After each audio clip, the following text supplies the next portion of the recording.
புனித மரியை நடைமுறை பள்ளியுடைய ஆண்டு விழாவை மிக சீரோடும் சிறப்போடும் அதிலும் குறிப்பாக 59வது ஆண்டு விழாவை கொண்டாடி வருகின்ற எனது அன்பு நண்பரும் வகுப்பு தோழருமான அருட்தந்தை ஜான் கென்னடி அவர்களே, ஏ ராமராஜ் எம்ஏபிஏ முன்னாள் மாணவர், தமிழாசிரியர், லைன்ஸ் மாவட்ட மேலாண் மண்டல தலைவர் அவர்களே, திருவாரூர் ஜெபமாலை ஆசிரியர் அவர்களே, தமிழரசி வட்டார அலுவலர் திருவாரூரை அவர்களே, திருவாரூர் கார்த்தி அவர்களே, திருவாரூர் காந்தி பெற்றோர் ஆசிரியர் சங்க தலைவர் அவர்களே, சசிகுமார் பெற்றோர் ஆசிரியர் சங்க துணைத் தலைவர் அவர்களே, இப்பள்ளியில் பணியாற்றிக் கொண்டிருக்கக்கூடிய இருபால் ஆசிரியர் பெருமக்களே, அலுவலக நண்பர்களே, பணியாளர்களே, இருபால் மாணவ செல்வங்களே, உங்கள் அனைவரையும் இந்த மதிய வேளையிலே சந்திப்பதில் உங்களுடைய பள்ளியுடைய 59வது ஆண்டு பெருவிழாவில் பங்கேற்று சிறப்புரையை ஆற்றுவதில் நான் மிக்க மகிழ்ச்சி அடைகின்றேன். ஒரு சில நல்ல வார்த்தைகளை உங்களோடு பகிர்ந்து கொள்ள விரும்புகின்றேன். கல்வி என்பது அகஇருள் அகற்றி அறிவொளி ஏற்றுவது. கல்வி என்பது அகஇருள் அகற்றி அறிவொளி ஏற்றுவது. இதை எப்படி ஏற்றுவது? ஒரு குருவிட்ட போய் 5 இளைஞர்கள் இந்த நாட்டில் லஞ்சம் லாவணியம் பெருகிவிட்டது, ஊழல் பெருகிவிட்டது, எனவே இவற்றையெல்லாம் நாங்கள் ஒழிக்கப் போகிறோம், எங்களுக்கு நீங்கள் அனுமதி கொடுங்கள் என்று ஒரு குருவிடம் சென்று 5 இளைஞர்கள் கேட்கிறார்கள். உடனே அந்த குரு சொல்றாரு, தாராளமா போய் நல்லது செய்ய அப்படின்னு சொல்றாரு. அதை சொல்லிவிட்டு அந்த குரு என்ன பண்ணுகிறார் என்றால், ஒரு சுரங்க பாதை இருக்கு, அந்த சுரங்க பாதைக்குள்ளே பெரிய கருங்குன்னு இருட்டு இருக்குது. முதல்ல போய் என்ன பண்ணுங்க, அந்த சுரங்க பாதையில உள்ள இருட்ட ஆளுக்கு ஒரு கையில வாணி தரேன், அந்த வாணியை கொண்டு போய் அள்ளி அப்படியே வெளியே போட்டு வாங்க அப்படின்னு சொல்லி குரு அந்த 5 இளைஞர்களை பார்த்து சொல்லுகிறாங்க.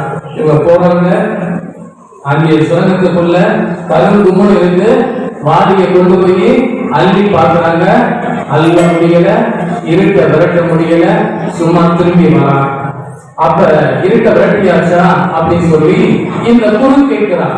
அப்ப எங்களால முடியல, பரவாயில்ல அப்படின்னு சொல்லிட்டு அடுத்து என்ன பண்ணாருன்னா, 2வது முயற்சியாக நீங்கள் என்ன செய்யுங்க அப்படின்னா, அந்த சுரங்க பாதைக்குள்ள போய் என்ன பண்ணுங்க, ஓட் சொல்லி நல்ல சத்தமா கத்துங்க, அந்த சுரங்கத்துக்குள்ள இருட்டு அப்படியே ஓடிவிடும் என்று சொல்லுகிறார். அப்பவும் போய் கத்துறாங்க, கத்துனா இருட்டு ஓடுமா? ஓடல. 2வது முறையாக வந்து சொல்லுகிறார்கள், நடக்கல. அப்ப 3வது தரமாக இறுதி முயற்சியாக ஆளுக்கு ஒரு உருட்டு கம்பு தரேன், அந்த கம்பை எடுத்து என்ன பண்ணுங்க, சுரங்க பாதையில போய் அடிச்சு விரட்டுங்க அப்படின்னு சொல்லி அந்த குரு சொல்றார். ஆளுக்கு ஒரு கம்பு எடுத்து விரட்டுறாங்க. அப்பவும் அந்த இருட்டு அந்த சுரங்க பாதையிலிருந்து போகவே இல்லை.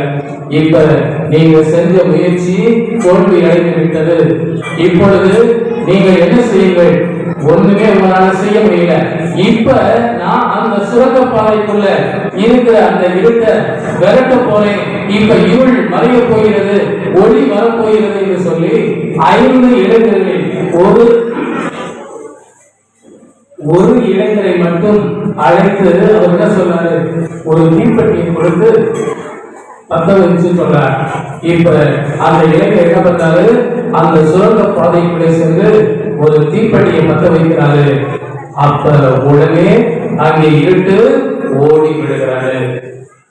அன்பிற்குரியவர்களே, இப்படிப்பட்ட ஒரு அன்பு பணியை, அறப்பணியை, இருளை அகற்றி அறிவொளியை கொடுக்கின்ற ஒரு கல்வி நிலையம்தான் நமது புனித மரியன்னை நடுநிலை பள்ளி.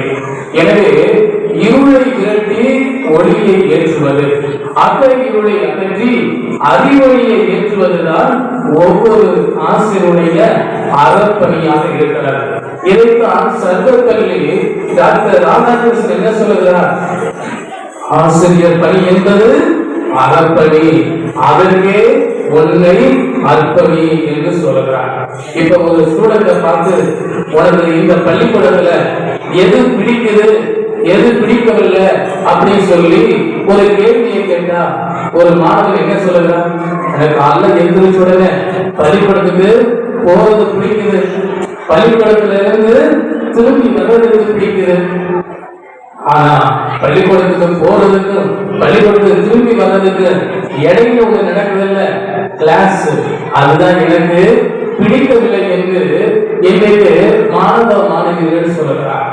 இதைத்தான் திரைப்பட பாடலிலே கவிஞர் என்ன பண்ணுகிறார் என்றால், பல நூல் படித்து நீ அறியும் கல்வி, பொது நலம் நினைத்து நீ வழங்கும் செல்வம், பிற உயர்விலே உனக்கு இருக்கும் இன்பம், இவை அனைத்திலுமே இருப்பதுதான் தெய்வம். அதாவது பல நூல்களை படித்து அறிவதுதான் கல்வி. இன்னைக்கு யாரு புத்தகம் வாசிக்கிறார்? புத்தகம் வாசிக்கிறதே இல்லை. இன்னைக்கு ஒரு வீட்டுல ஒரு குழந்தை அழுதால் அன்றைக்கு பால் கொடுத்தார்கள். இன்னைக்கு வீட்டுல ஒரு குழந்தை அழுதா என்ன கொடுக்குறாங்க? செல்போனை கொடுத்தா அந்த பிள்ளை கப்பு சுப்புன்னு ஆயிடுது. அதைத்தான் எனக்கு முன்னே பேசிய பெரியவர்கள் எல்லாம் சொன்னார்கள், உங்கள் குழந்தைகளை ஒழுக்கத்தோடு கட்டுப்பாடோடு வாருங்கள். உங்கள் குழந்தைகளுடைய கையிலே அலைபேசியையோ அல்லது இந்த செல்போனையோ கொடுத்து விடாதீர்கள் என்று சொல்லார்கள். எனவே அலைபேசியிலே தீமையை விட நல்லது இருக்கிறது, நல்லதை விட தீமைதான் அதிகமாக இருக்கிறது. எனவே இன்னைக்கு உலகமே உள்ளங்கையில வந்துருச்சு. செல்போன் இருந்தா போதும், ஒரு இடத்துல இருந்து எங்கேயும் தொடர்பு கொள்ளலாம், எதையும் சாதிக்கலாம் என்ற ஒரு அளவுக்கு உலகமே இன்னைக்கு உள்ளங்கையில வந்துருச்சு. இப்ப உங்க சின்ன குழந்தைகளுக்கு ஒரு சிறு கதை சொல்லுகிறேன், அதை நீங்கள் கவனமாக கேளுங்கள்.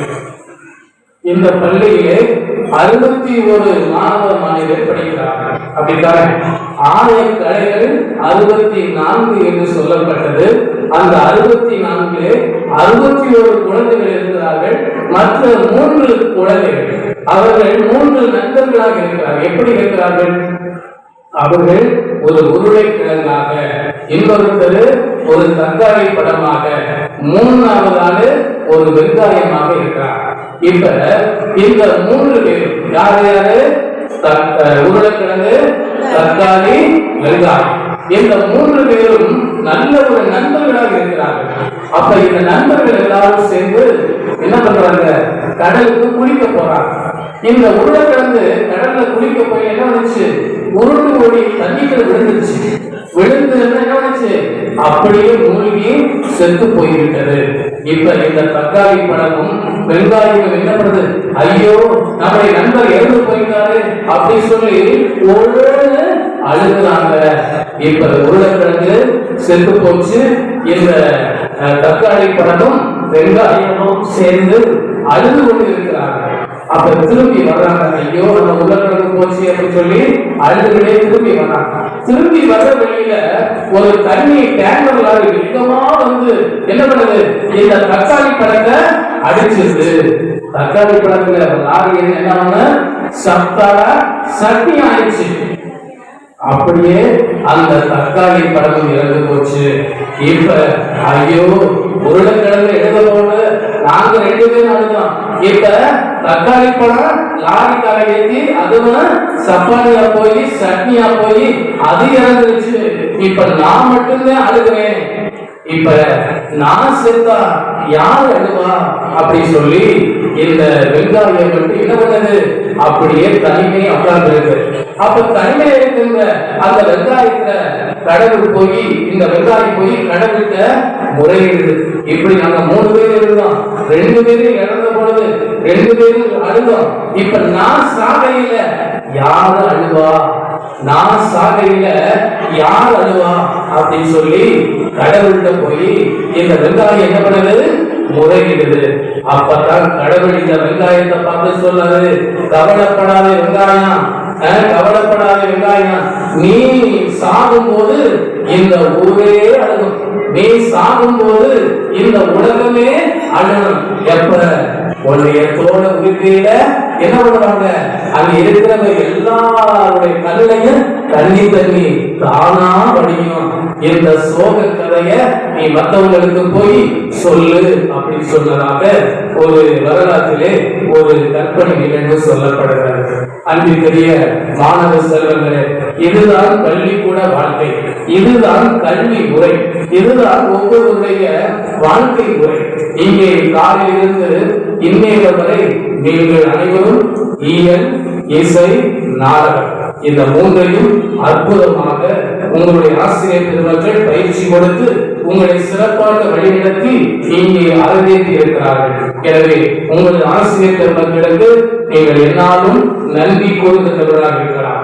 இதைத்தான் கவிஞன் எப்படி சொல்கிறார் என்றால், அன்னையிடம் நீ அன்பை வாங்கலாம், தந்தையிடம் நீ அறிவை வாங்கலாம், அன்னையிடம் நீ அன்பை வாங்கலாம், தந்தையிடம் நீ அறிவை வாங்கலாம், இரண்டும் இருந்தால் பேரை வாங்கலாம், பேரை வாங்கினால் ஊரை வாங்கலாம், நல்ல நல்ல பிள்ளைகளை நம்பி இந்த நாடே இருக்குது தம்பி என்று பலவே இந்த சின்ன குழந்தைகளை பற்றி அற்புதமாக சொல்லியிருக்கிறார்கள்.